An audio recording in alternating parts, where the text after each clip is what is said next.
It says live.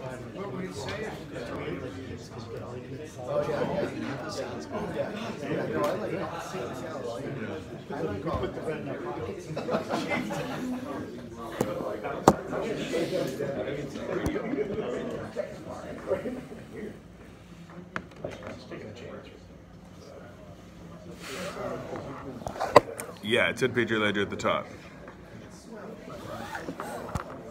It seems to be, yeah.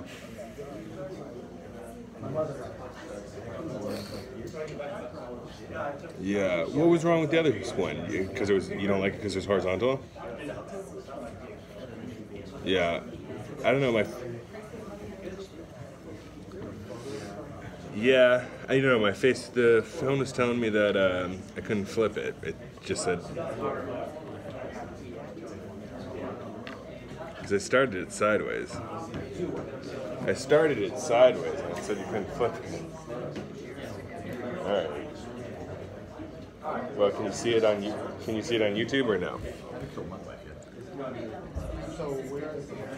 Can you see it on YouTube or no? Oh, it's always one. Alright, well, it started, so And it's always Rick.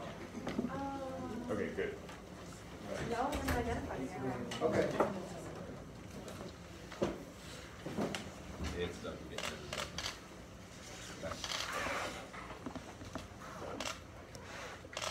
Good morning. My name is Tim Cruz. I'm the Plymouth County District Attorney.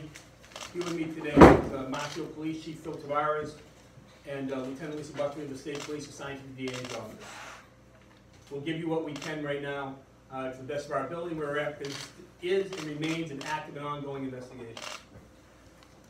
Last night, Marshall Police and the State Police and numerous other state, federal, and local agencies have been investigating the homicide of a woman here in Marshfield. At about 5:51 last night on Monday, Marshfield Police received a 911 call reporting a motor vehicle off the road and carjacking and/or domestic violence incidents that was in the vicinity of 758 Main Street, Route 3A in Marshfield. Marshfield Police responded to the area. They located a female victim suffering from life-threatening injuries.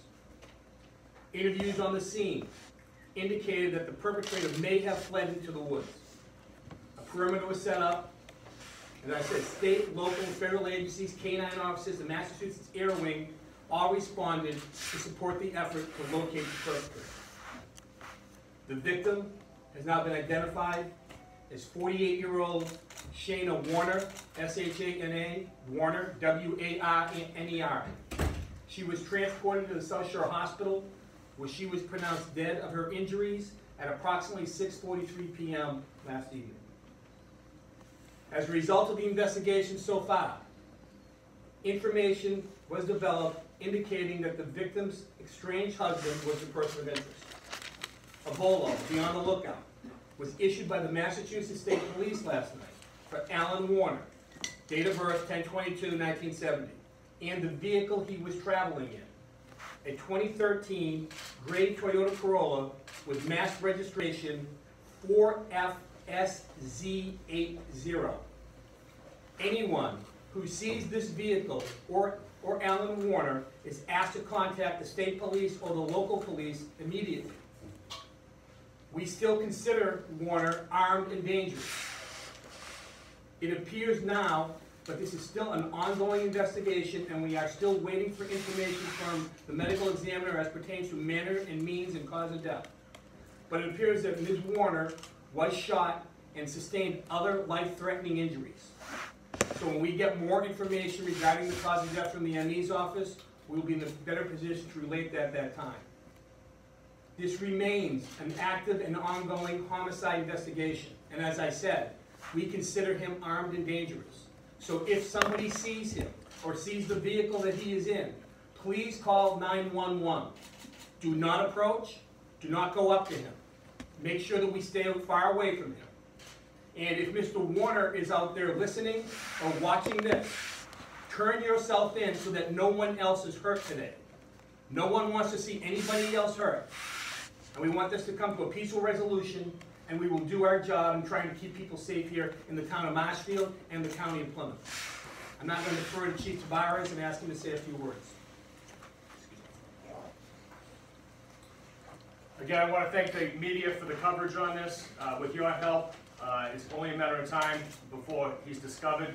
This is just another example of a despicable, cowardly act of domestic violence. It won't be tolerated, and we ask Mr. Warner to turn himself in or call us and let us know where he is so we can end this peacefully. It's only a matter of time, as we said last night, so let's get it done sooner than later. He's well known to the police, and we just ask for your assistance in helping locate him. To the extent that we can, we'll answer some questions if we can, but if we can't, we can't. Tim, do you think, or the chief could answer, is there thought that he may still be in this general vicinity, this general area, or do you think that he could be anywhere in the state? Well, I mean, our information that was put together last night was that he may have left that area in a vehicle. So if he's in that vehicle, he could potentially be anywhere. But be assured that the state police and the local and state and federal police are working on that to try to pinpoint where his area may be. Last night you had a lockdown for the school and some of the other public areas. What is the concern right now for the general public that may be watching?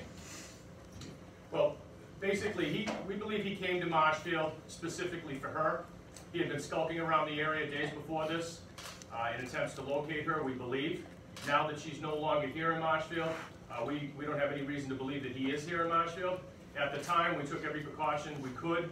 We put the schools in lockdown, after-school sports were canceled, roads were blocked off, residents were asked to stay inside and lock their doors. We have no reason to believe that he's still in this area, but as the DA said, he's mobile.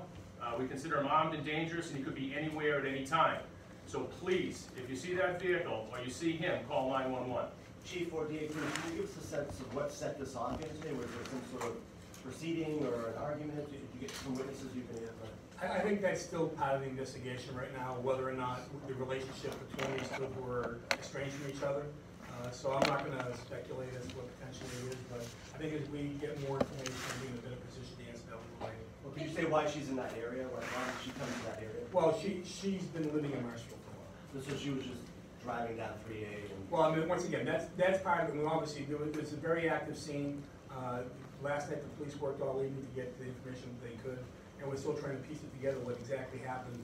And, you know, as usual, slow and steady will win the race, and we'll get the information we need. You said Warner was known to police. Can you talk about what that means? Is it previous criminal history? Did it have anything to do with domestic violence incidents? I'll just say that, you know, over a number of years, he's had numerous interactions with the police. You were in Marshfield? Not in Marshfield, no. The only interaction we had with him was approximately 4 days ago when he was kind of skulking around the area in the rain. And the victim called you about that, or The victim did call 911. 4 days ago? No, yesterday. Oh, Where's he from? Is he from Marshfield? Where's the suspect from? Our latest address for him is he's living in Rockland. In Rockland. Yes. Tim, was there an active restraining order out? Not that we're aware of. What was the result of the skulking around in the rain call? Were you able to locate him, or? He was called in as a suspicious person on School Street. At the time, he was wearing a camouflage rain jacket, and he stated he was out collecting cans. There was no criminal activity involved at that point. What was that? Can you just confirm what date was that? That was approximately, now it might have been 5 days ago. Within the past week. Oh, yes. Can you talk a little bit why you thought he went into the woods versus the car? Did you find the car? Well, how did that transpire? Like, originally they thought maybe he went into the woods. Well, he did run from the car that was down the embankment, and there were numerous witnesses. So one actually did see him get into a car, and another one didn't. When it comes to apprehending the suspect at this point, obviously officer safety is a concern. When somebody's on the run, considering a firearm is believed to have been used here, what sort of firepower are you thinking he has? What sort of risk is there if you could address that? Well, I mean, all I would say is that the reason why we are telling people to seek him, do not approach him, we also believe that the firearm was certainly used in this incident, and we have recovered one. So therefore, I think if anybody sees him consider him around dangerous, call 911. I think there's always a risk, and especially now more than ever, you know, the men and women wearing blue are always doing a great job, and you never know what's gonna happen. And I think everybody should, if you see him, please proceed cautiously, please call 911, do not approach him. I can't stress that enough. To clarify, that silver Corolla that you believe he's using, is that his vehicle registered to him, or is that someone else's vehicle? It's someone else's vehicle, but I'm not going to say who is in it. Was he licensed for firearms? We have not made that determination. I don't believe he was licensed. Do you know if this couple had any children and what is the recovery? Yeah, I'm not going to get into their background per se, but they were married, and they were in the process of, they were estranged and going through the proceeding that people go through when that happens. Do you know if there's a proceeding yesterday? I don't know the exact specifics of it. You know, once again, I mean, this thing happened last evening. The police have been working around the clock so far on this, and there's a lot of loose ends, but the most important thing right now is making sure he gets apprehended safely and that nobody else gets hurt, and that is priority number one. Was she able to say anything to police before she passed? She made statements when she called on 911 to the police, and we're not going to be releasing the 911, but we've certainly heard that, and I think it's fair to say that the call is true.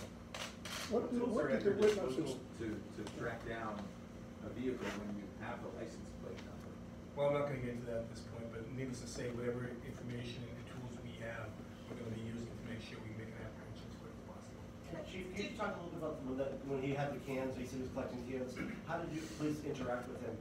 Was there a call, or did the officers drive him back? You know, that's one of the things that's of the utmost importance is that, you know, it goes back to if you see something, say something, and it may seem like nothing at the time, which at the time it did seem like nothing, but it may help in the investigation later on.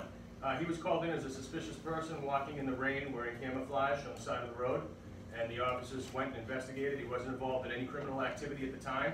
However, it did give us the ability to document him here in Marshfield at a specific time at a specific street that may be helpful later on in the investigation. But he wasn't involved in any criminal activity at that time. So did his wife know that he was in town this past week?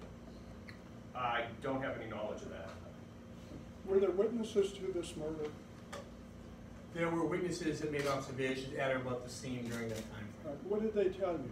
Well, that's going to be part of the investigation at this point, and as we put those together, then it'll be a better fashion to go forward.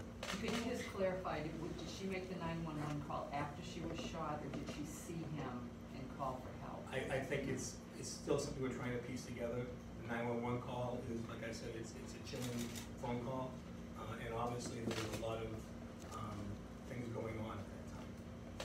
Thanks, guys. Thank you. Thank you. Thank you.